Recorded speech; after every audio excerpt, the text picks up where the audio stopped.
Hi Huns, I hope you are good. I just thought I'd do a little video while I am sat in my flat in London in isolation and talk about my music which has been coming out recently. So while I'm filming this, it is Saturday the 21st of March, which is the day after Addicted to Blue was released. If you haven't heard Addicted to Blue, or ATB as I like to call it is my second single from my forthcoming EP, Friends with the Tragic, which is coming out this summer, which I'm very excited about. So that was announced to you guys yesterday.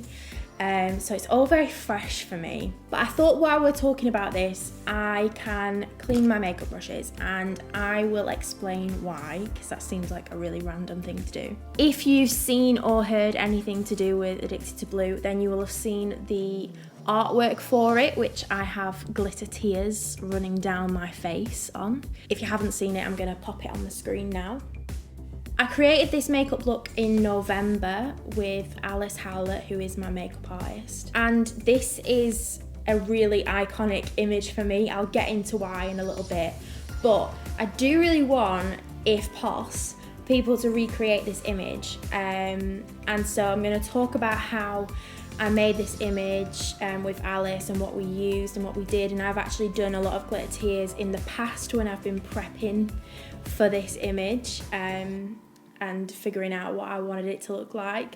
So while we're talking makeup and all things release, I thought I would get with the times. You know, everyone's washing their hands, which you should be, but I thought I would wash my makeup brushes as well. Because, you know, if current times have taught us anything, it's that hygiene is key. So I guess this goes in here. Oh, there's a seal on it. Ooh. Okay, so Invisible, which was my first single, came out on the 31st of January 2020. And I get that that was kind of a shock to people's systems because I'd been away for 2 years writing and just making sure that I was ready to come back as an artist. Just preparing, really. So that went down really well. It was just like a little reintroduction track, just sort of talking about what happened over the past 2 years and touching on my mental health and other people's mental health and just creating a song that, you know, tells a story. And then yesterday, 20th of March, I released my second single, Addicted to Blue. I love this song. Like, I love it. I've been so excited for people to hear it. I think probably more than any of the others because it's quite new to me. The song itself was actually written in November 2018, so like almost a year and a half ago. I wrote it in Sweden, in Stockholm, with Lauren Aquilina and Johan Lindbrandt. And it was my first writing trip, which was kind of special. So I took Lauren with me, who's one of my great friends. I wrote Invisible with her as well. Me and Lauren were both in long distance relationships at the time. And so essentially that is what Addicted to Blue is about.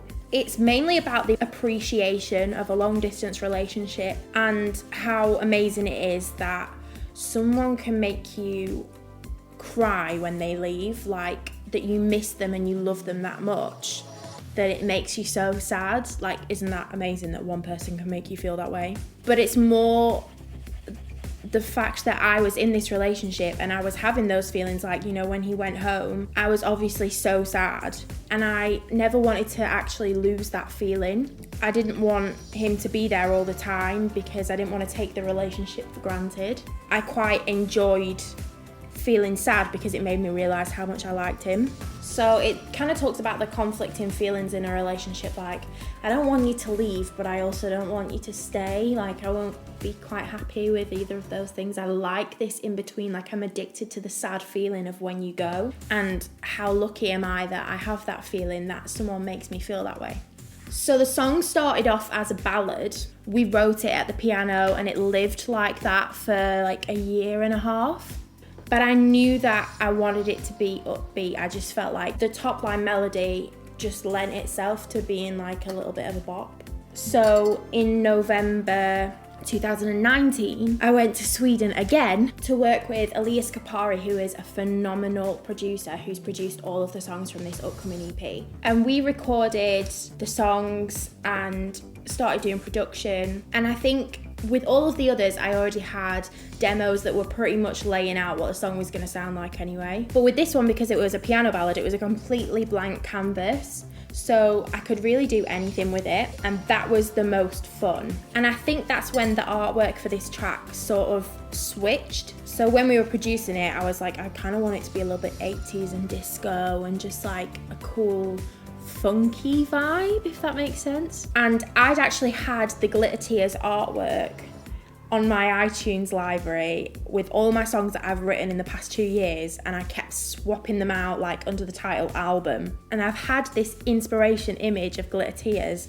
as the pack shot for this album for like 2 years. And when I wrote Addicted to Blue, the line, I love you the most when you make me cry, is like my favourite lyric that I've ever written. Like, I listen to that lyric and I'm like, damn, you're good. And so when I started looking at an EP or an album, I was like, I want it to be called I Love You the Most When You Make Me Cry. So that Glitter Tears artwork was always supposed to be the EP or the album artwork.